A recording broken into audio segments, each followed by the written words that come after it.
نازاد ازل ہے لئی قاف کا سیدہ فاطمہ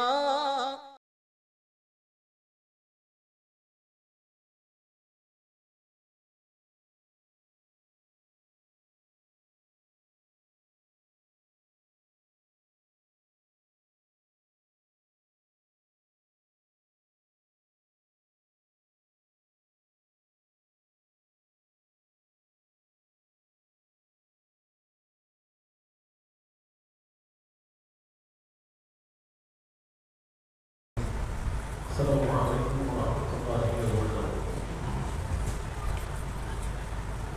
نحمده ونصلي ونسلم على رسوله الكريم وعلى آله الطيبين الطاهرين وأصحابه الأكرمين أجمعين وعلى من تبعهم بإحسان إلى يوم الدين. أما بعد. وقال تعالى في شان حبيبه الكريم: إن الله وملائكته يصلون على النبي يا أيها الذين آمنوا صلوا عليه وسلموا تسليما. اللهم صل على سيدنا محمد وعلى آل سيدنا مولانا محمد وبارك وسلم.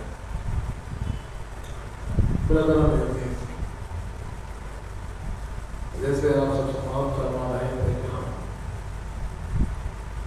حضور میر موسیٰ مستقیم رضی اللہ عنہ آپ کی بابرکت حیات مبارکہ کا جو ایک خاکہ ہے جو آپ کے واقعات ہیں اس کو بھی سماعت کر رہے تھے اور ساتھ ہی ساتھ ہم آپ کی تعلیمات کے کچھ حصے کو بھی سیکھنے کی کوشش کر رہے ہیں. برادران عزیز، جب بھی ہم اولیاء اللہ کی بات کرتے ہیں ایک بات ضرور سامنے آتی ہے کہ نسبت اولیاء کی اہمیت ہے.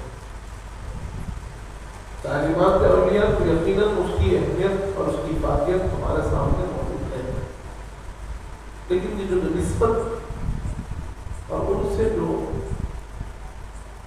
اپنا تعلق جوڑنا ہے اس کی اہمیت کیا ہے، یا پھر ان مقامات سے اپنا تعلق ہونا جن کا تعلق اولیاء اللہ سے ہو، اس کی کیا اہمیت ہے. اکثر اس بارے میں لوگوں کے ذہنوں میں سوالات ڈالا جاتا ہے، لوگوں تک یہ بات پہنچائی جاتی ہے کہ اس کی اہمیت کیا ہے، ایسا کیوں کرتے ہیں کہ اللہ کے ولی تو اپنی جگہ ایک مقام رکھتے ہیں، لیکن جہاں وہ آرام کر رہے ہیں، جہاں وہ عبادت کرتے ہیں، جن جگہوں کو ان سے نسبت ہے اس کو بھی اہمیت دیتے ہیں. اس کی وجہ کیا ہے؟ برادران عزیز، بات در حقیقت یہ ہے کہ اللہ کو پسند کیا ہے. اللہ کی پسند اور اللہ کی قدرت کی تمام چیزوں کے پیچھے کا لوگوں کا یہ کہنا کہ اللہ والوں کی اہمیت اپنی جگہ ہے، لیکن وہ جگہوں کا تو تبرکات کا خیال رکھنا، وہ نسبتوں کا خیال رکھنا اتنا ضروری نہیں. تو ان کو چاہیے کہ وہ قرآن مجید کو پڑھے. قرآن مجید جہاں انبیاء علیہ السلام اور ان کے تبرکات کا ذکر کرتا ہے، ان سے نسبت رکھنے والے چیزوں کا ذکر کرتا ہے، جہاں تابوت سکینہ کے طور پر اللہ ہمیں سمجھاتا ہے کہ ایک ایسا تابوت کہ جس کے پاس وہ تابوت ہو وہ کامیابی کا ضامن ہوتا تھا. تابوت سکینہ ایک ایسا تابوت کہ جس قوم کے پاس وہ تابوت ہوتا کامیابی ان کی ہوتی. لوگوں نے جاننا چاہا کہ اس میں ہے کیا، اس کی خصوصیت کیا ہے؟ تو خود فرماتا ہے پروردگار کہ اس میں آل موسیٰ اور آل ہارون کا ترک شدہ مان ہے، ان کے آثار ہیں۔ برادران عزیز، تو ہمیں یہ بات معلوم ہوئی کہ جو چیزیں آل موسیٰ اور آل ہارون سے نسبت رکھتی ہیں وہ باعث برکت ہے۔ جہاں ہم نے سورہ یوسف پڑھا، سورہ یوسف کے اندر حضرت یوسف علیہ السلام کے واقعے کو ہم نے جانا کہ جب آپ کے والد گرامی کی آنکھیں چلی گئی، حضرت یوسف کے غم میں روتے روتے آپ کی آنکھیں جب چلی گئی تو حضرت یوسف کو یہ بات معلوم ہوئی تو آپ نے اپنا قمیص اپنے بھائیوں کو دیا اور کہا کہ جاؤ اسے میرے بابا جان کی آنکھوں پر ڈال دو۔ جیسے ہی قمیص ڈالا گیا تو آنکھیں واپس آ گئی۔ نسبت یوسف کا یہ اثر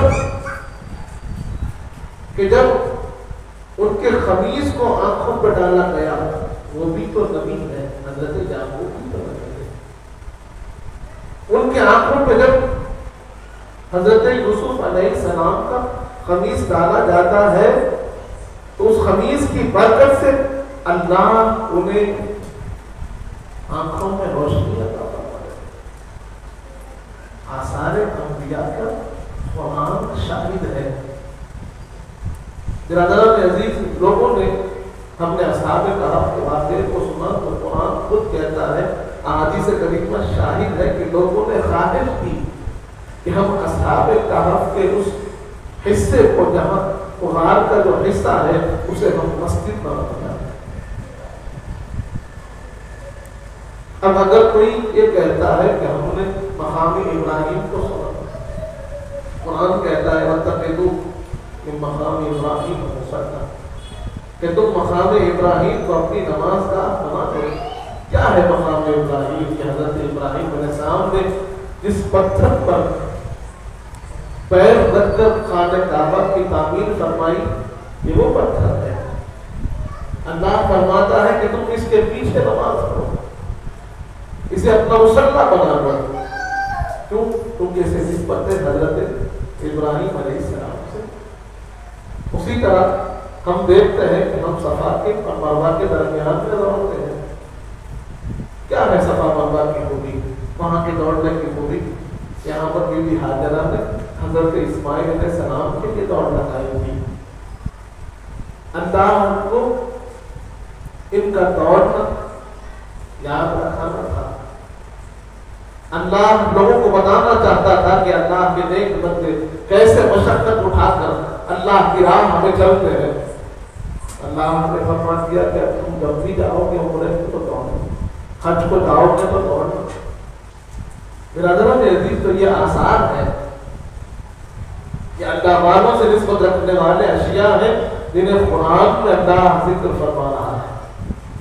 اسی طرح جب بات آتی ہے کہ جہاں اللہ والے ہوتے ہیں تو اس جگہ کی برکت کیا ہوتی ہے، تو بی بی مریم کا محراب بھی ہمارے سامنے، محراب بی بی مریم کی ہمارے سامنے ہے کہ جب حضرت زکریا بی بی مریم سے ملاقات کو تشریف لائے اور آپ نے بی بی مریم کے محراب میں ایسے پھل پائے کہ جہاں کوئی ممکن ہی نہ تھا کہ وہ پھل وہاں موجود ہو، امکان نہ تھا کہ نہ اس پھل کا موسم ہے نہ آنے کا کوئی ذریعہ ہے، پھر وہ پھل وہاں کیسے ملے؟ تو بی بی مریم سے جب حضرت زکریا نے پوچھا کہ مریم یہ پھل یہاں کیسے آئے؟ انہوں نے فرمایا یہ میرا رب ہے جو مجھے عطا کرتا ہے، یہ رب کی عطا سے آئے۔ برادران عزیز، جہاں حضرت زکریا خود اللہ کے نبی ہے اور بی بی مریم جو ہے کہ اللہ کی ولیہ ہے، بی بی مریم جہاں عبادت فرماتی ہے وہاں اللہ اللہ کی یہ عطا کہ وہاں بے موسم پھل ملتے ہیں. حضرت زکریا کو اللہ کے اس فضل کے نزول کا احساس ہوا, معلوم ہوا کہ یہاں پر اللہ کا خصوصی فضل نازل ہوتا ہے, رحمت نازل ہوتی ہے. تو قرآن شاہد ہے کہ حضرت زکریا وہیں پر اللہ کے سامنے سرتریز ہوتے ہیں, وہیں پر اللہ کے سامنے عبادت کرتے ہیں اور مانتے ہیں پروردگار مجھے بیٹا عطا فرما. اللہ والوں کی نسبت جس جگہ کو ملے وہ جگہ بابرکت ہوتی ہے اور وہاں پر لوگوں کی دعائیں قبول ہوتی ہیں کہ قرآن سمجھا رہا ہے. برادران عزیز, لوگ پوچھتے ہیں کہ اللہ والوں کی نسبت سے کیا ہوتا ہے. اللہ والوں کی نسبت سے اللہ ملتا ہے, اللہ کی رضا ملتی ہے, اللہ کی خوشنودی ملتی ہے, اللہ کی رحمت ملتی ہے, اللہ کی عطا ملتی ہے. اور اس بارے میں قرآن ہمیں سمجھا رہا ہے کہ جہاں اللہ والے عبادت کرتے ہو اس جگہ پر اللہ کی رحمت کا نزول ہوتا ہے, اور جہاں وہاں اگر تم کوئی چیز مانگو اللہ عطا فرماتا ہے. برادران عزیز, تو اللہ والوں کی نسبت کی اہمیت کو قرآن سمجھا رہا ہے. آپ قرآن کو اگر غور سے پڑھیں تو بات سمجھ گئے. احادیث کریمہ کو آپ دیکھیں, حضرت عبداللہ ابن مسعود رضی اللہ عنہ کی طریقے زندگی کو دیکھیے, حضرت عبداللہ ابن عمر رضی اللہ عنہما کے طریقے زندگی کو دیکھیے کہ حضرت عبداللہ کا معاملہ یہ ہوتا کہ جب آپ حج کا سفر کرتے تو انہی راستوں سے کرتے جن راستوں سے حضور پاک کا سفر کیا. جس راستے سے حضور پاک نے حج کا سفر کیا اسی راستے سے حج کا سفر فرماتے, اور ہر اس جگہ پر جہاں جہاں حضور پاک نے قیام فرمایا تھا وہاں پر رکتے, 2 رکعت نماز پڑھتے. لوگوں نے پوچھا ایسے کیوں کرتے ہیں؟ آپ نے فرمایا یہ وہ جگہ ہے جہاں پر حضور پاک نے قیام فرمایا تھا. جس جگہ کو حضور پاک کی نسبت ملی اس کی اہمیت کو صحابہ کرام نے سمجھایا. برادران عزیز, تو ہمارا جو نسبتوں کا اثر ہے اس کی اہمیت ہے, اسے قرآن بھی سمجھا رہا ہے, احادیث کریمہ بھی سمجھا رہا ہے. اور اگر اولیاء اللہ کے پاس لوگوں کا یہ بھی سوال ہوتا ہے کہ جا کر وہاں کیوں مانگتے ہو, ان سے کیوں کہتے ہو دعا کرنے کے لیے, تم کو دعا کیوں نہیں کرتے؟ فرق کیا ہے ایک عام آدمی کے دعا کرنے میں اور ایک اللہ والوں کے دعا کرنے میں کیا فرق ہوتا ہے؟ تو صحیح بخاری کی حدیث ہمیں سمجھا. صحیح بخاری کی مشہور حدیث ہمارے سامنے ہے کہ جہاں پروردگار عالم فرماتا ہے کہ جب بندہ میرے قریب سے قریب ہو جاتا ہے, بندہ پہلے فرائض کی پابندی کرتا ہے, فرض نمازوں کا پابند ہو جاتا ہے, فرائض کو انجام دیتا رہتا ہے اور اس کا شوق اب عبادت میں اور لگنے لگے, عبادت میں اور بڑھنے لگے اور وہ نوافل کی کثرت کرنے لگے. اب نوافل پڑھ رہا ہے, فرائض کی پابندی بھی ہو رہی ہے, نفل نماز بھی ہو رہی ہے, نفل روزہ بھی ہو رہا ہے, ذکر بھی ہو رہا ہے, صدقہ خیرات بھی ہو رہے ہیں, کہ اب اس کا دل دنیا میں نہیں لگتا, رب کی عبادت میں لگتا ہے. اب اسے لوگوں سے بات کرنا پسند نہیں, اللہ کا ذکر کرنا پسند ہے. اب اس کو لوگوں کے درمیان رہنا پسند نہیں, اللہ کے سامنے رہنا پسند ہے. جہاں لوگ سوتے رہتے ہیں اسے جاگ کر رب کی عبادت پسند آتی ہے. جب بندہ رب کی بارگاہ سے اپنے آپ کو جوڑ لیتا ہے, اللہ کی یاد میں اپنی زندگی گزارنے لگتا ہے, نفل عبادات کی کثرت کرنے لگتا ہے, حدیث پاک میں آتا ہے, رب ذوالجلال فرماتا ہے, حدیث قدسی ہے, صحیح بخاری میں ہے کہ اللہ فرماتا ہے کہ میں اس بندے سے محبت کرنے لگتا ہوں.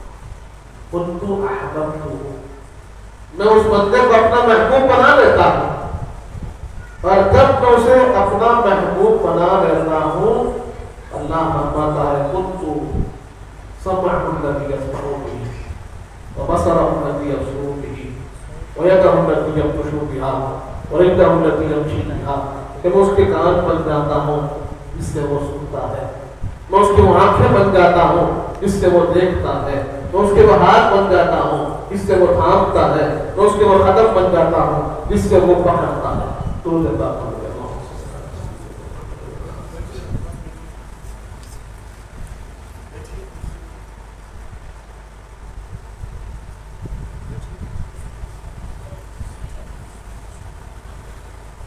درود پاک پڑھیے اللهم صل على سيدنا محمد وعلى آل سيدنا محمد وبارك وسلم. تو بندے کو جو قرب حاصل ہوتا ہے اللہ کا، اس کے دو ذریعے بتائے گئے.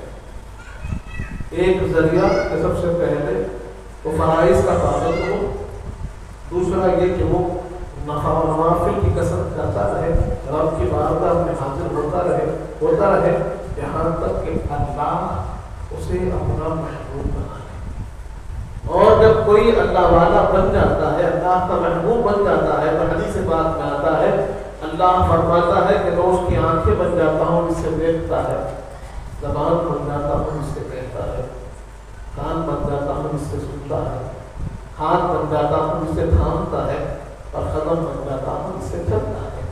اس کے بعد آگے ارشاد ہوتا ہے کہ جب بندہ مجھ سے مانگتا ہے تو میں عطا کرتا ہوں، مجھ سے مغفرت طلب کرتا ہے تو مغفرت عطا کرتا ہوں، جو مجھ سے مانگا جاتا ہے میں عطا کرتا ہوں. اللہ فرما رہا ہے من عبادی ولیًا فقد آذنته بالحرب، کہ اب کوئی میرے اللہ کے ولی سے اگر کوئی دشمنی رکھتا ہے تو اللہ فرماتا ہے وہ اس سے جنگ کا اعلان کرتا ہوں. برادران عزیز، اس حدیث پاک میں ہمیں معلوم ہوا کہ اللہ والوں کے مانگنے میں اور عام آدمی کے مانگنے میں بنیادی فرق یہ ہے کہ جب اللہ والے مانگتے ہیں تو وہاں یقین ہوتا ہے کہ اللہ ان کی دعاؤں کو قبول کرتا ہے. وہ جو مانگتے ہیں اللہ انہیں دیتا ہے، اس بات کا یقین ہوتا ہے. اور بندے کے مانگنے میں ابھی شک ہوتا ہے کیونکہ بندے کی کوتاہیاں، عام آدمی کی جو کوتاہیاں ہیں اس کے ساتھ لگی رہتی ہیں. اللہ والے اپنی زندگی اللہ کے لیے گزارتے ہیں تو اللہ ان کے اعمال کا بھی ضامن ہوتا ہے اور ان کی دعاؤں کو قبول کرنے کا بھی ضامن ہوتا ہے. برادران عزیز، اسی لیے جب اللہ والے اللہ سے مانگتے ہیں تو اللہ انہیں یقیناً عطا کرتا ہے. ہم جب حضور بنا نبی اور سلام کی بات کرتے ہیں تو ہمارے سامنے ایسے واقعات آتے ہیں جہاں آپ نے رب سے مانگا اور رب نے عطا کیا. تو واقعہ بڑا مشہور ہے کہ ایک نوجوان آپ کی بارگاہ میں حاضر ہو کر عرض کیا کہ اے میرا نبی، میں اپنے خواب میں اپنے والد کو دیکھا، میرے والد کا انتقال ہو گیا اور میں نے خواب میں اپنے والد کو دیکھا ہوں کہ وہ اللہ کے عذاب میں بڑی دقت و تکلیف میں ہے اور انہوں نے مجھ سے خواہش کی ہے کہ میں آپ کی بارگاہ میں آؤں، میں آپ کے پاس جاؤں اور آپ ان کے حق میں دعا فرمائیں. برادران عزیز، جب اس نوجوان نے پیرانہ پیر کی بارگاہ میں یہ استعداد تھا، یہ خواہش رکھی، پیرانہ پیر نے ان سے پوچھا کہ بتاؤ کیا تمہارے والد کبھی مجھ سے ملاقات کی؟ میرے انہوں نے کہا کہ پوچھا کبھی ایسا ہوا کہ مجھ سے ملاقات کیے؟ انہوں نے کہا کہ ملاقات کا مجھے معلوم نہیں. پوچھا کہ یہ بتاؤ کبھی میرے مدرسے کے سامنے سے گزرے تھے؟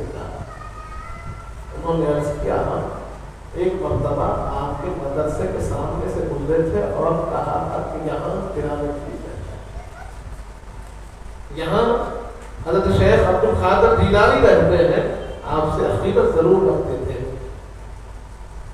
جب انہوں نے اس نوجوان نے یہ کہا تو پیرانہ پیر آنکھیں بند کی، کچھ دیر خاموش رہے اور پھر اس نوجوان کو دیکھ برادران عزیز دوسرے دن وہ نوجوان پھر حاضر ہوتا ہے. آپ کی زمان حیات فضائل الجواہر کے اندر یہ تفصیل سے واقعہ موجود ہے کہ نوجوان پھر حاضر ہوتا ہے اور عرض کرتا ہے کہ میں نے اپنے بابنات کو دیکھا ہے کہ ہم کو سکون میں ہے, عافیت میں ہے, ان سے وہ تمام سختیاں دور ہو گئی, اب وہ باغات جنت میں گھوم رہے ہیں. برادران عزیز یہاں پیران پیر فرماتے ہیں کہ میں نے اپنے رب سے وعدہ کیا کہ جو مومن میرے مدرسے سے گزرے گا اللہ اس کو معاف فرمائے. اب یہاں آپ کو یہ بات سمجھنی ہے کیونکہ لوگوں کے ذہنوں میں پھر یہاں ایک سوال ڈالا جاتا ہے کہ یہ کیسے ممکن ہے, کیسے ہو سکتا ہے. تو آپ کو وہ محراب مریم کی طرف اشارہ دیکھنا ہوگا کہ وہاں جہاں بی بی مریم نماز پڑھا کرتی تھی وہاں پر اللہ کا ایسا فضل ہوتا تھا کہ جو وہاں مانگا جاتا اللہ عطا فرماتا تھا.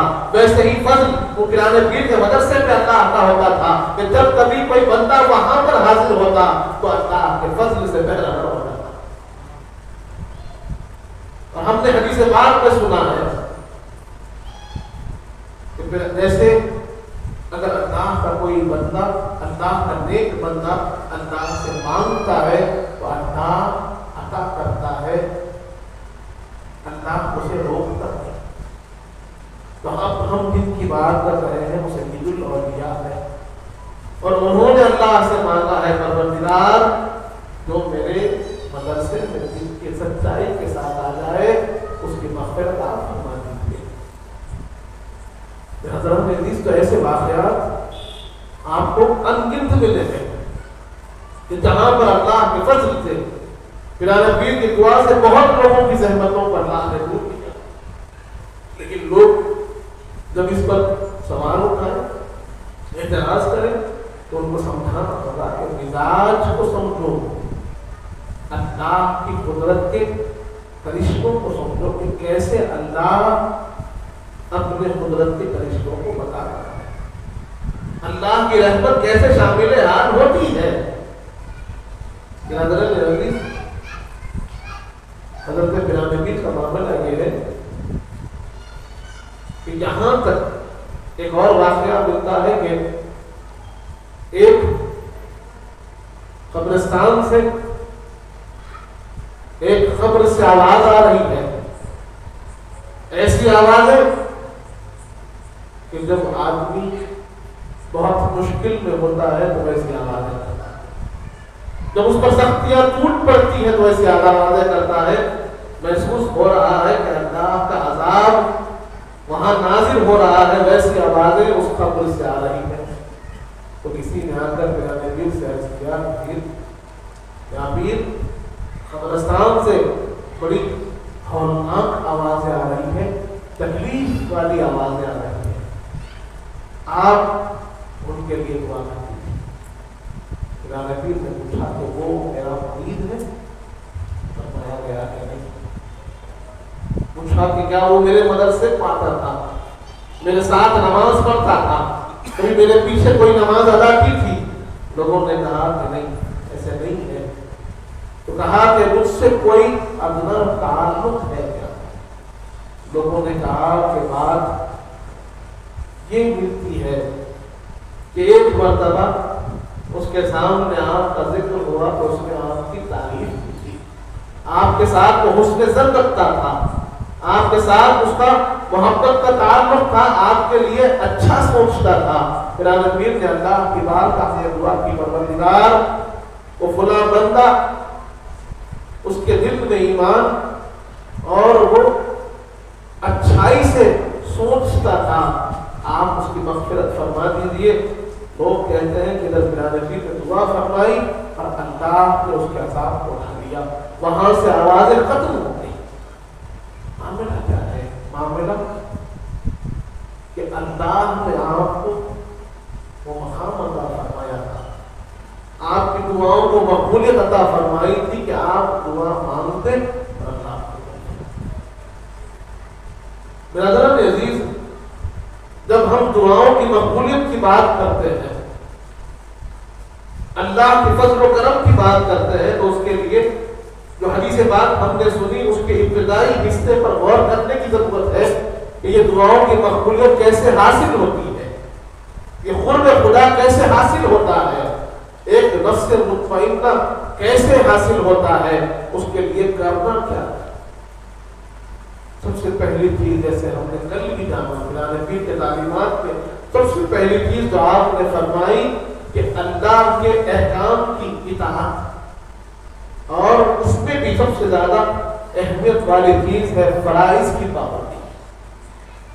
فرائض کی پابندی، جہاں لوگ آج درجات کی بلندی کی خواہش رکھتے ہیں، جہاں لوگ آج یہ چاہتے ہیں کہ اللہ کے قریب سے قریب ہو جائے، دنیا کے اندر بھی ان کو بلند مقام ملے، آخرت میں بھی بلند مقام ملے، جب ان کی خواہش رہتی ہے تو انہیں یہ سمجھنا چاہیے سب سے پہلے تو دنیا اور آخرت یہ دونوں محبتیں ساتھ نہیں ہو سکتی۔ یہ ساتھ نہیں ہو سکتا کہ ایک ہی دل میں دنیا کی بھی محبت ہو، آخرت کی بھی محبت ہو، ایسے نہیں ہو سکتا۔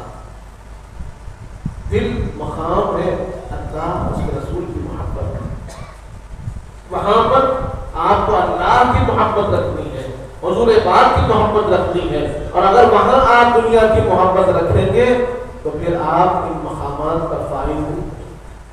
دوسری چیز ہے کہ ہم اپنے فرائض کی پابندی کریں۔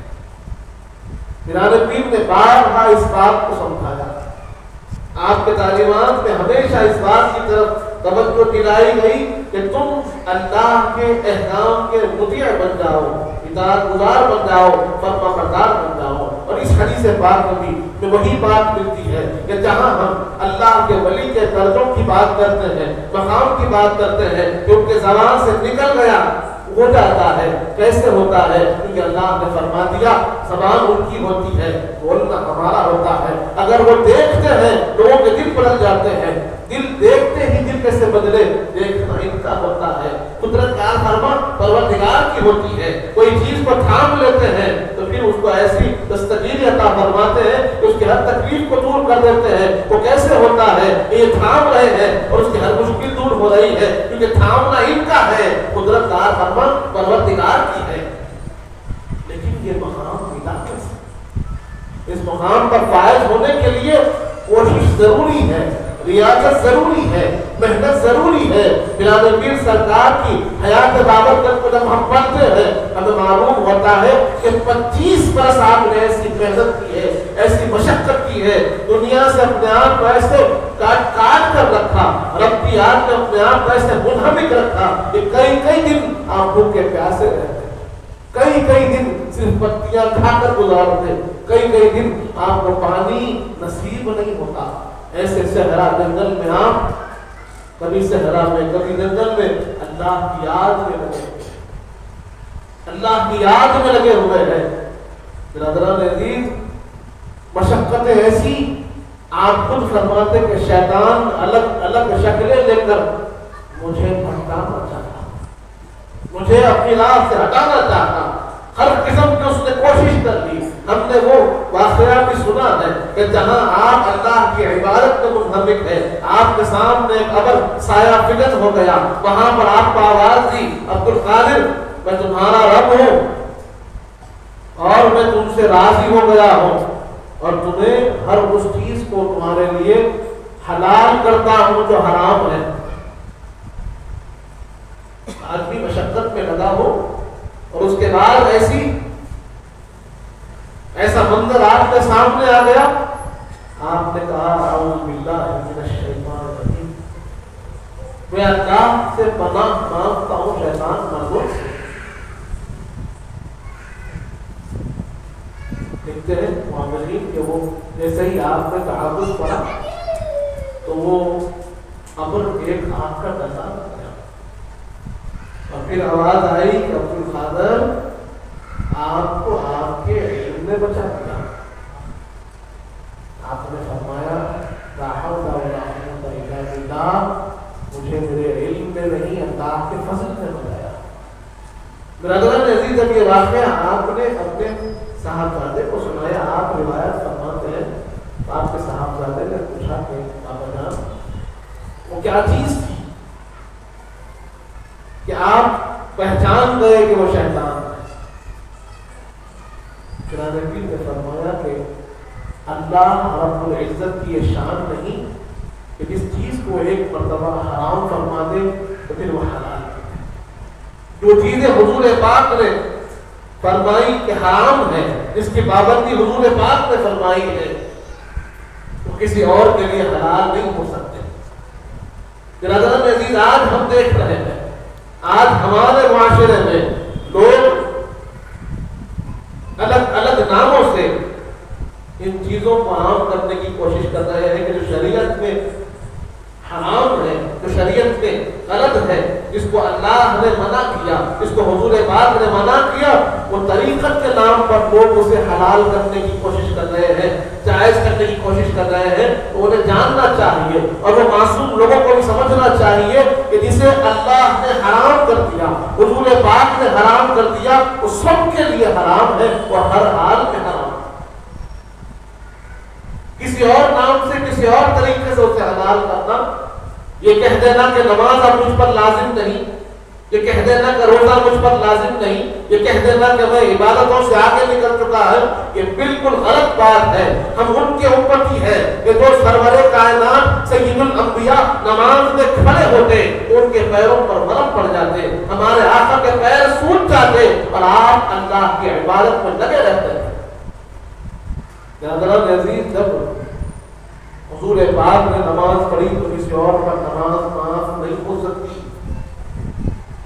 جب اہل بیت اطہار نے نماز پڑھی، سجدہ ریزی کی، تلواروں کے سائے میں بھی نماز کو نہیں چھوڑا تو کسی اور کے لیے نماز چھوڑنا جائز نہیں ہو سکتا. ان باتوں کو سمجھنا ہوگا. قرآن پیر نے یہی بات ہمیں سمجھائی ہے کہ فرائض ہر حال میں، ہر وقت، ہر شخص پر لازم رہتے ہیں. آج یہ معاملہ ہماری نگاہوں کے سامنے دکھ رہا ہے کہ ایسے لوگ ظاہر ہو رہے ہیں جو اللہ کے نام پر، طریقت کے نام پر، روحانیت کے نام پر لوگوں کے سامنے ایسی باتیں پیش کر رہے ہیں جو خلاف شرع ہے. تو ہمیں جاننا چاہیے. واقعہ پھر ایک مرتبہ میں آپ کے سامنے عرض کر دوں. حضرت پیارے پیر نے کیا فرمایا، شریعت کی اہمیت کے بارے میں آپ نے کیسی تاکید فرمائی کہ آپ نے فرمایا کہ اگر تم شریعت اور طریقت کو سمجھنا چاہتے ہو تو اس بات کو جانو کہ شریعت اور طریقت، اس کی مثال ایک پھل کی مانند ہے. ایک پھل کی مانند ہے.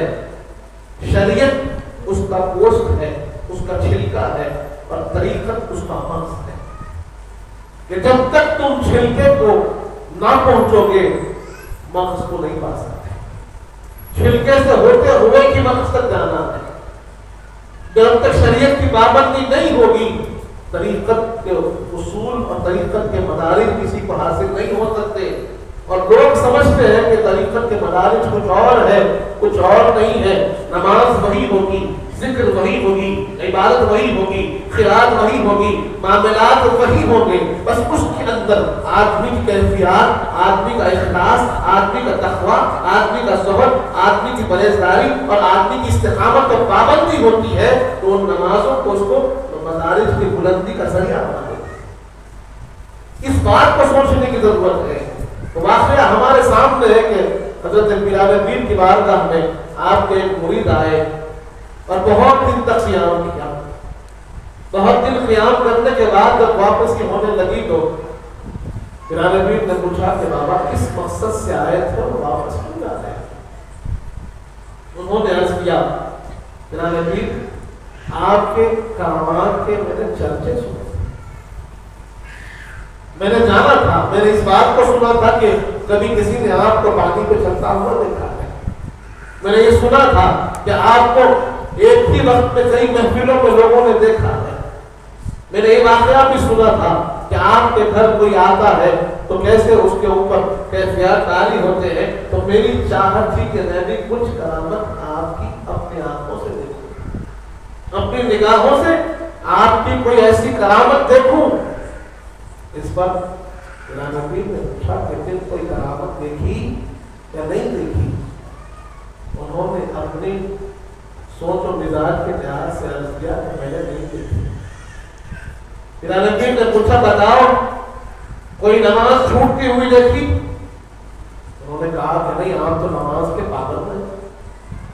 پھر نبی نے پوچھا بتاؤ کوئی سنت چھوٹتی ہوئی دیکھی؟ انہوں نے کہا کہ نہیں، آپ سنتوں کے پابند ہیں۔ پھر نبی نے پوچھا بتاؤ کوئی ایسا عمل دیکھا جو شریعت کے احکام کے خلاف ہے؟ انہوں نے عرض کیا کہ نہیں، میں نے آپ کو شریعت کا پابند پایا ہے۔ تو پھر نبی نے فرمایا ایک ولی کی سب سے بڑی کرامت یہ ہوتی ہے کہ وہ شریعت کے احکام کا پابند ہے۔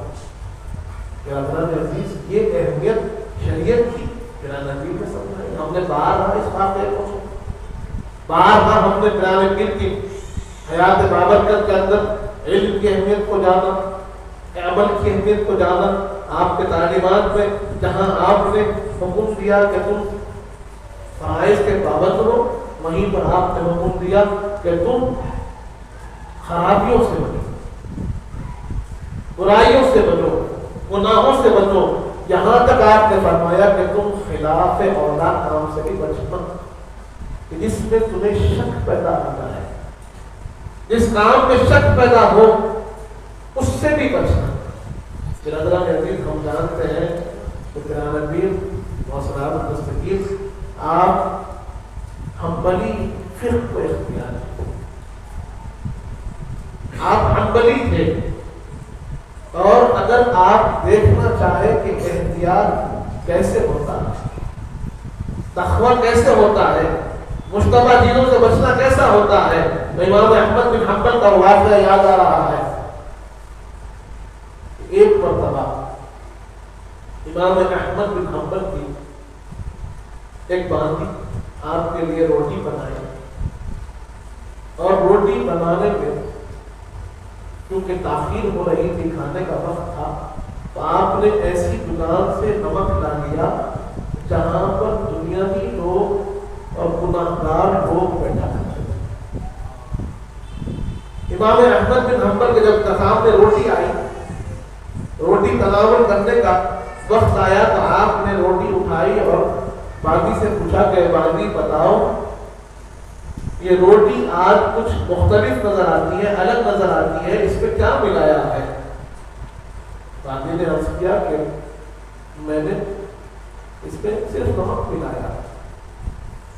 امام احمد نے کہا کہ بتاؤ روٹی الگ نظر آ رہی ہے، نمک کہاں کا تھا؟ انہوں نے عرض کیا کہ فلاں دکان کا نمک تھا کہ جہاں پر دنیاوی لوگ بد احتیاط، جس کے اندر مزاج میں تقویٰ نہیں، احتیاط نہیں تھا، ویسے لوگ بیٹھتے تھے اور ویسے لوگ دکان چلاتے تھے۔ آپ نے فرمایا کہ نہیں، میں یہ روٹی نہیں کھاتا، کیونکہ جن کے اندر حلال و حرام کی تمیز نہیں ہے، ویسی دکان سے تم روٹی لے کر آئے ہو تو میں وہاں کی روٹی نہیں کھاتا۔ امام احمد بن حنبل کا یہ تقویٰ، یہ احتیاط کہ آپ نے رتی برابر جہاں شک آ جائے وہاں کی نمک کی روٹی کھانے سے احتیاط۔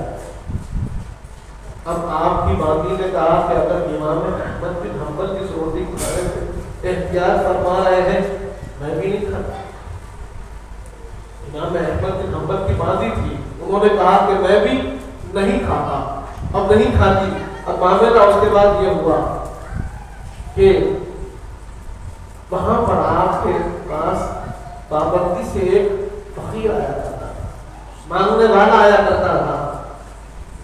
جب وہ مانگنے کو آیا تو اسے ایک ثابت روٹی دے دی گئی جو امام احمد بن حنبل نے نہیں کھائی تھی۔ فقیر نے کہا کہ اس گھر کی عادت یہ تھی کہ مجھے یہاں سے ٹکڑے ملتے تھے، روٹی کے بچے ہوئے ٹکڑے ملتے تھے، آج یہ ثابت روٹی کیوں مل رہی ہے؟ فقیر نے باندھی سے پوچھا کہ بتاؤ یہ ثابت روٹی کیوں مل رہی ہے؟ یہاں کے ٹکڑوں کے اندر یہ فرق کیوں آیا؟ یہاں کے گھر کا یہ مزاج نہیں تھا، یہ مزاج میں فرق کیوں؟ باندھی نے کہا کہ تجھے کیا، تجھے روٹی سے مطلب ہے، روٹی لے اور آگے بڑھ جا۔ اس نے کہا کہ نہیں، یہ امام احمد بن حنبل کا گھر ہے، یہاں کوئی کام بے حکمت نہیں ہوتا، اگر روٹی آج ثابت ہے تو اس کے پیچھے کوئی وجہ ہوگی۔ باندھی نے کہا ہاں وجہ ہے، امام احمد نے آج روٹی نہیں کھائی۔ اس فقیر نے پوچھا بتاؤ امام احمد نے آج روٹی کیوں نہیں کھائی؟ تو ماضی نے سارا ماجرا سنایا اور کہا کہ یہ ایسے نمک میں بنی ہوئی تھی جس میں امام احمد بن حنبل کو شک آ گیا تھا. اس شک کی بنا پر آپ نے روٹی نہیں کھائی, اس لیے میں نے بھی روٹی نہیں کھائی اور تجھے دے رہی ہوں. فقیر نے کہا کہ جب میرے امام نے نہیں کھائی تو میں بھی نہیں کھاتا, میں بھی نہیں کھاتا. فقیر نے روٹی چھوڑ دی. اب وہ ماضی نے اس روٹی کو وہاں خرید بہنے والی نہر دجلہ میں ڈال دیا. نہر دجلہ میں ڈال دیا. وقت گزر گیا. کچھ دن گزرنے کے بعد امام احمد بن حنبل کو خیال آیا اور ماضی سے پوچھا, اے ماضی, وہ جو روٹی میں نے نہیں کھائی تھی تم نے کیا کیا؟ تو ماضی نے سارا واقعہ سمجھایا کہ میں نے بھی نہیں کھائی, فقیر کو دیا تو فقیر نے بھی لینے سے انکار کر دیا, تو میں نے وہ روٹی دجلہ میں ڈال دی. امام احمد بن حنبل مورخین لکھتے ہیں کہ اس کے بعد آپ نے دجلہ کی کبھی مچھلی نہیں کھائی, کبھی مچھلی نہیں کھائی, اس خیال سے کہ کوئی مچھلی ہوگی تو اس روٹی کو کھائی ہوگی, اگر وہی مچھلی پھر میرے سامنے آ جائے تو میں کیسے کھا لوں گا. تو شک سے بچنا, مشکوک چیز سے بچنے کا تو طریقہ امام احمد بن حنبل نے بتایا کہ تقویٰ اختیار ہوتا ہے ایسے اور تقویٰ حاصل ہوتا ہے ایسے کہ جب بندہ حرام سے بھی بچے اور مشتبہ چیز, مشکوک چیز سے بھی بچے. یہ حضرت آج کہاں ہے, کہاں ہے ہمارے اندر احتیاط, کہاں ہے ہمارے اندر وہ مزاج کہ ہم سوچ کر کھائیں, احتیاط سے کھائیں, وہ نظر ہی نہیں آ رہا ہے. کھانے کے بعد کبھی کبھی خیال آتا ہے لیکن وہ خیال بھی بڑی آسانی سے دور ہو جاتا ہے. آج ہمیں احساس تک نہیں ہے کہ ہم کیا کھا رہے ہیں, اپنے پیٹ میں کیا ڈال رہے ہیں, اپنے اولاد کو کیا کھلا رہے ہیں, حلال ہے, حرام ہے, صحیح انداز سے ذبح ہوا ہے, نہیں ذبح ہوا ہے, کوئی اس کی احتیاط نہیں. اور اگر کوئی احتیاط کر رہا ہے تو لوگ آج اس کا مذاق اڑا رہے ہیں. برادران عزیز, سوچنا چاہیے ہم کس راستے پہ جا رہے ہیں. وہی امام احمد بن حنبل ہے کہ جنہوں نے خلق قرآن کے مسئلے میں اپنی جان دے دی. جب خلق قرآن کے مسئلے میں آپ پر ظلم ہو رہا ہے, آپ پر کوڑے برسائے جا رہے ہیں, تو امام شافعی رحمۃ اللہ علیہ آپ کو بول بھیجتے ہیں کہ احمد, آپ کے استاد ہیں, شاگرد سے کہتے ہیں کہ امام احمد سے جا کر کہو کہ میں نے خواب میں دیکھا ہے حضور پاک کو, کہ حضور پاک صلی اللہ علیہ وآلہ وسلم نے مجھ سے فرمایا, اے شافعی کہہ دو کہ امام احمد حق پر ہے, اس سے ہٹنا نہیں. حضور پاک کی تعین انہیں حاصل ہے. وہ تعین کیسے حاصل ہوگی؟ جب آدمی کے مزاج میں تقویٰ ہو, پرہیزگاری ہو, احتیاط ہو. برادران عزیز, تو جب ہم اپنے آپ کو خاطری بھی کہتے ہیں, ہمدردی بھی کہتے ہیں, تو ہمارے مزاج میں بھی احتیاط ہونا ضروری ہے, ہمارے مزاج میں تقویٰ ہونا ضروری ہے, ہمارے مزاج میں احکام شریعت کی پابندی ہونا ضروری ہے, ہمارے مزاج کے اندر اچھائی اور سچائی, برائی اور خرابی, اس کی تمیز ہونا ضروری ہے. اگر یہ نہیں ہوگا, اگر مزاج کے اندر ان چیزوں کو پیدا نہیں کریں گے تو عمل کے اندر وہ حلاوت, وہ کیفیت, وہ مٹھاس نہیں آئے گی. عمل کے اندر اچھائی اور سچائی سے ہی حلاوت آتی ہے. حلال لقمے سے عمل کے اندر کیفیت اور اچھائی پیدا ہوتی ہے. اس بات کو سمجھنا ہوگا. بزرگوں نے ہمیشہ فرمایا ہے, دانا جائے گا تو اثر ضرور دکھائے گا. تو کیا کھا رہے ہیں, اپنے اولاد کو کیا کھلا رہے ہیں, اس کا بھی خیال رکھیں, اور ہم کس راستے پہ چل رہے ہیں اس کا بھی خیال رکھنا ضروری ہے. انشاءاللہ کل 11 تاریخ کو بعد نماز عصر بعد ہوگا, اور یہ بعد نماز مغرب تک چلے گا. نماز مغرب ادا کی جائے گی اور اس کے بعد پھر محفل سما ہوگا جو نماز عشاء تک ہوگا. سما کے بعد نماز عشاء ہوگی تو اس کے بعد تناول تبرک کا اہتمام رہے گا. تو کل انشاءاللہ ہم بعد نماز عصر درگاہ شریف خاطر جمع میں حاضر ہوں گے اور پھر محفل میں ہم شریک ہوں گے. سیدی سے معروضہ فرما سیدی